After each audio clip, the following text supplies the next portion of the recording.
Okay, stats kids. I am gone with a kid to an appointment, and we have one more example left on section 7.1, so that's what this video is going to be about. And because we only have one example left, naturally I have to add kind of a second example to do first, because otherwise this video would be too short, right? So just, and this little question down here, this second example, or I guess first example, is going to kind of recap on what we did yesterday so that we can remember that, and then do example 5, and that'll be a little bit easier to do if we kind of review this first. So I just made up this example. I have no idea where these numbers came from. I just threw this out. So I just said we sampled 300 people in Nebraska and 174 of them voted for Trump. I don't know. Whatever. I'm just throwing this out there. Okay. We want to find the 99% confidence interval for the proportion of all voters. Again, I want to relate it back to the population proportion. So when it says all voters, that's going to be the entire population of voters, right? And I want the proportion, okay? So what I'm looking for is I'm looking for what P is, right? Okay? Things that I need in order to be able to do that, I have to calculate the error, right? And in order to do error, I need the z-score, and I need, as times, this is the formula for it, P hat, Q hat, over N, okay? So let's pick apart and let's figure out what we need, all right? So if I'm trying, I need to find Z, I need to find P hat, I need to find Q hat, and I need to know N. Those are the 4 things that I need, okay, in order to put into that formula. All right, your z-score is going to come from what your confidence interval is. So if I want to be 99% confident, okay, I'm going to use that 99%, which I think is like 2.575. Let me check that real quick. Yeah, the more you do these, and this whole chapter we're doing these z-score things, you will like come to memorize some of these. Like some of you guys would probably already like think 1.96 sounds familiar because we've done 95 a couple times, right? Okay, so 1.575 is what we're using for 99%, okay? P hat, they don't specifically give me P hat, but in this problem, to find P hat, we want the proportion of voters that voted for Trump, so that's just 174 over 300. And I'm going to do the math. Hold on. I got to get my calculator out because I cannot do that in my head. All right. 174 over 300. And that is, oh, that's nice, 0.58. I did not mean for it to come out that nice. Well, that's perfect. Okay. Q hat is going to be the opposite of that. So if you subtract it from 1, you get 0.42. And then N is the total number of voters. So that's 300. All right. Now, I know I'm trying to find the population proportion. So it's not fair for me to say, oh, my sample said that 58% of voters are going to vote for Trump, right? Like that's a majority. That means Trump's going to win. Well, that's not necessarily true. That's only true for my sample. So we need to create a window, which is that confidence interval, that will tell me probably approximately between this many and this many voters will vote for Trump. Okay. Now, that's assuming that my sample is like a random sample, okay? This probably is not going to be a very random sample because everybody votes, like not just people in Nebraska, and people in Nebraska might be more like apt to vote one way or the other because we used to be a red state. I don't know what we are anymore. We were part red, part blue this year. I have no idea. Anyway, so just FYI, throwing that out there, but we're gonna not address that situation yet, okay? In order to find the population or P, I take P hat, which is the 58%, and I subtract the error, which we have to calculate, and I take P hat and I add the error, okay? And so that's going to tell me approximately this many people voted for Trump. All right, so I just need to figure out the error now, okay? Z was 2.575 times the square root of 0.58. Ooh, I'm getting really tiny here. 0.42 all over 300. Okay. Let me type this into my calculator and I'll figure out what the error is. Your error, by the way, because we're doing proportions, is going to be some sort of decimal, right? It's like the decimal that I'm going to add and subtract to 58% or 0.58, okay? So I am doing this on a phone calculator, which is okay to do, actually. But here's how, like if I'm going to do this on a phone calculator, here's how I do it. I start with the inside here, and I take 0.58 times 0.42 and divide by 300. Then I take the square root of that, right? Like that's this part, and then I multiply by 2.575. So times 2.575. And I get 0.073, let's say. Okay, that as a percentage is 7.3%. So that's my margin of error. Okay, and 7.3% is kind of a decent sized error, right? Okay, we'll talk about why that is here in just a second. Okay, but p hat was the 58%. Okay, so 0.58, and I'm going to subtract the 0.073, and I'm going to take 0.58 and I'm going to add the 0.073. Okay, so the actual percentage or the actual proportion of people that voted for Trump, I could say, is probably somewhere between like 0.653, which is 65.3%. If you want to write them as percentages. Oh gosh, that should be the right side number. I lie. 0.653 goes here. I always want to do the addition first, but that's this one. Okay, erase. Sorry, you're yelling at me already. I know you are. Blah, blah, blah. If I subtract, that would be, I got to do some math in my head, 0.507 or 50.7%. Okay, so there's that. All right, now, this is probably what they want, but if your brain thinks in terms of percentages, you can write it like that as well. But there is that. Okay, now, 7.3% I feel like is a big percentage. Why is that percentage so big? For two reasons. One, we want to be really confident that this interval is correct, right? 99% confident. That's about as good as it gets, right? So when you want to be more confident, my target is bigger, which means my margin of error is bigger, right? Like this number is the biggest z we can get, right? 99% has the biggest z, and by taking z, a big Z times that number, we're going to get a big error, right? Which 7.3% I feel like is a big error, okay? And the second reason why it's big is 300 is my sample, and normally your sample, if your sample is like, I don't know, 300 is a decent size, but if our sample is larger, our error goes down. And 300, you might say, is a decent size sample. Honestly, if we're dealing with voters, I could get more than 300. Like, that would be easy to do. Okay, so we could do more than 300. The fact that we only did 300 makes my error go up. Okay, so there is that. Now, looking at this answer, and if this data were correct, I just pulled this out of thin air. If this information were correct, could we definitively say that Trump would get a majority, right? Well, what does majority mean? Majority means more than 50%. Okay, and I can say yes. He definitively got more than 50% because if I'm looking at this on as a number line and I'm looking at 50% here, we had 50.7% as my lowest percentage, right? So my entire interval for what the actual proportion could be is entirely above 50%. I mean, slightly, like real close, but that whole interval, it's not doing one of these where I have like 50% here and it's not overlapping 50%, right? Because if that was the case, then there could be a chance that it would be less than 50% and he would lose, right?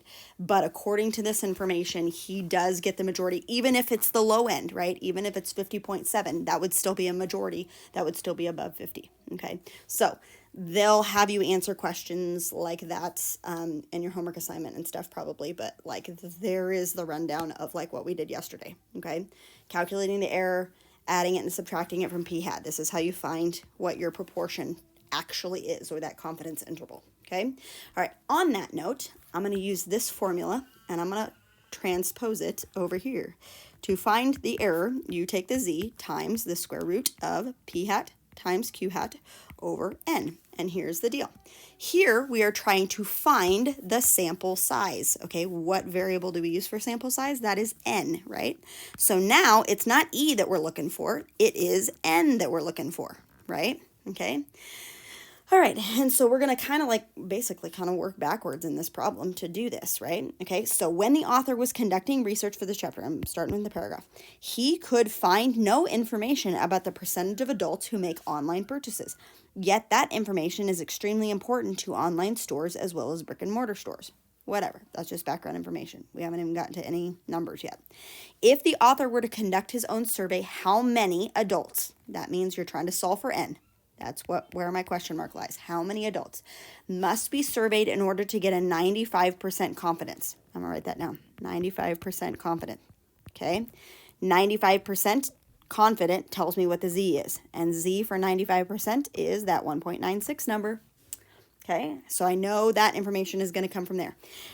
If I want to be 95% confident that the sample percentage is in error by no more than 3 percentage points, okay? 3 percentage points means 3%, okay? And 3% as a decimal is 0.03. So in other words, this is going to be what I'm going to plug in for E right here, 0.03, right? Now they're giving me the error. Like they're saying, I don't want my error to be any more than 3%. Like down here it was 7%. They're like, I don't want it to be that high. I want it to be 3 percentage points, okay? So we've got to go through, and we know we're solving for n here. And z, we said, was 1.96 times, I've got the square root of, and the only thing we don't know is p hat and q hat, okay? We know we're solving for n. Part A says, assume that a recent poll showed that 80% of adults make online purchases. That's what my p hat is going to be, is 0.8. That means q hat is 0.2. Okay, now I'm going to preview part B before we do all those calculations and stuff. I'm going to preview part B, and part B says, assume that we have no prior information suggesting the possible value of the population proportion. That means we don't know that it's actually 80%.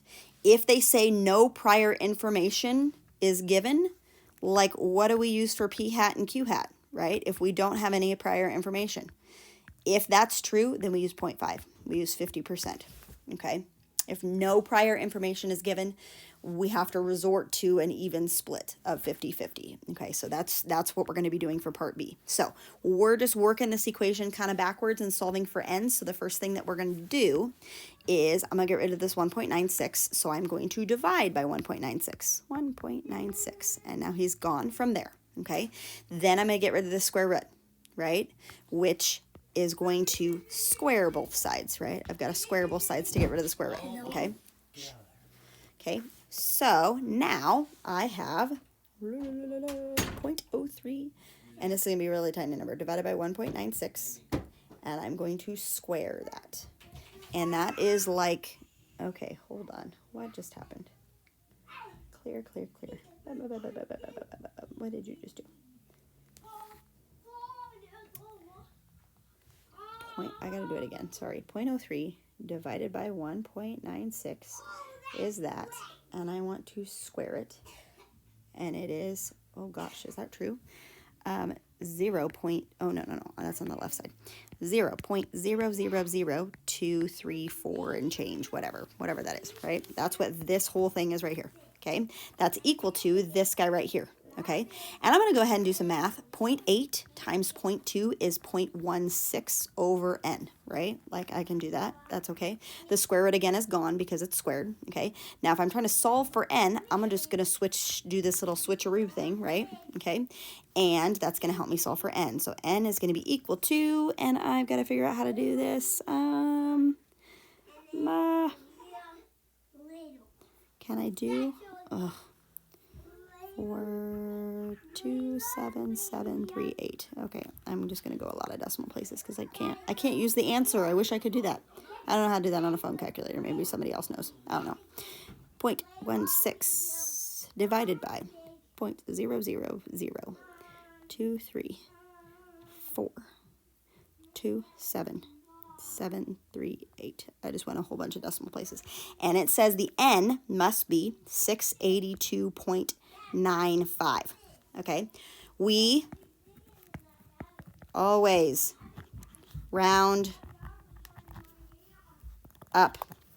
So even if this wasn't a 9, even if that was a 2, it would be 683 people. Okay, because if I round down and I round to 682, when it should be 682.2 or whatever, then that would give me a margin of error that would be greater than 3%, okay?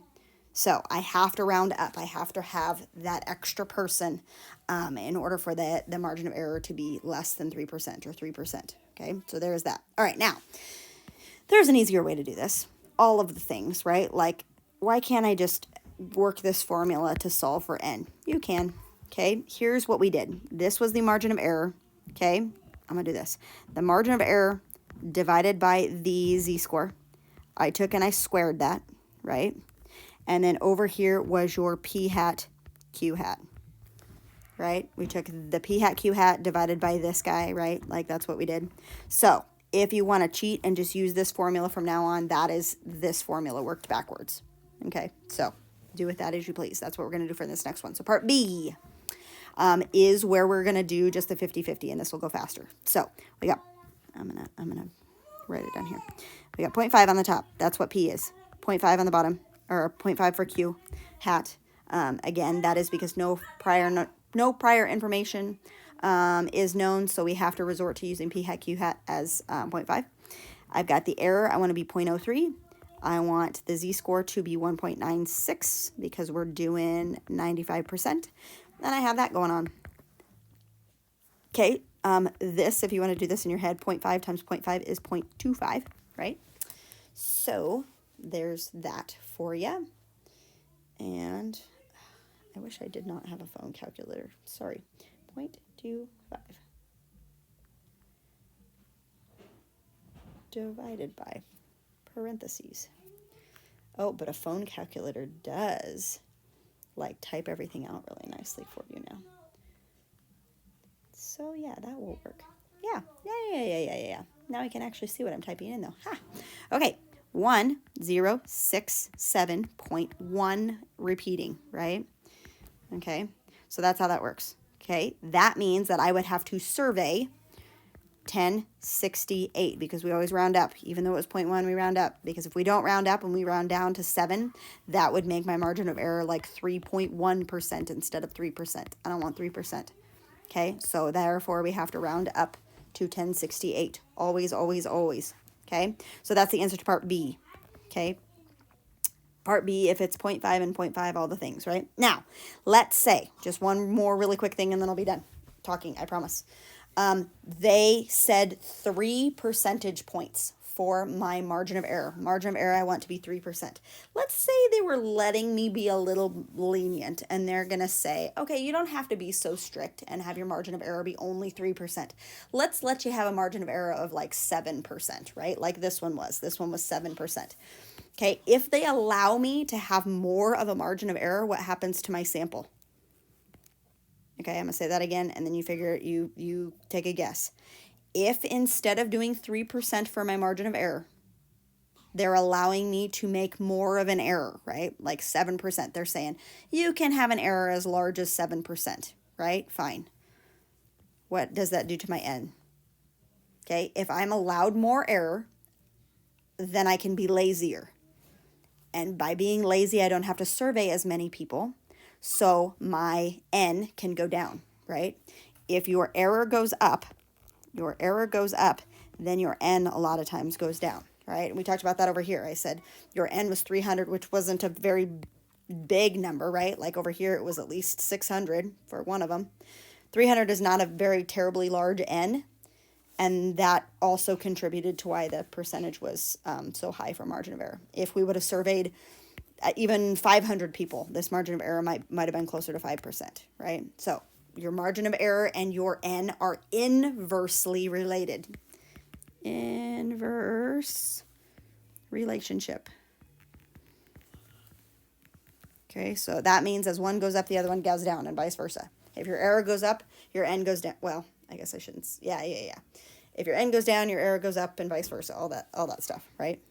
Usually N is the variable that you're plugging in.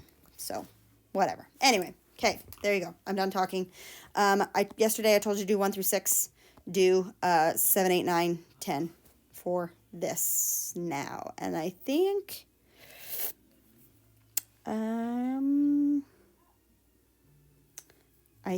number 10.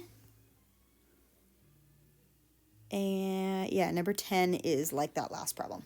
I think he's the only one that's like that last problem. They say 3.5% is your error. So 10 should be the only one that's like that. Otherwise, all the other ones should be like the first example that I did, the one that I made up. Okay? All right, there you go. I'm done. Use the rest of the time to work. Goodbye.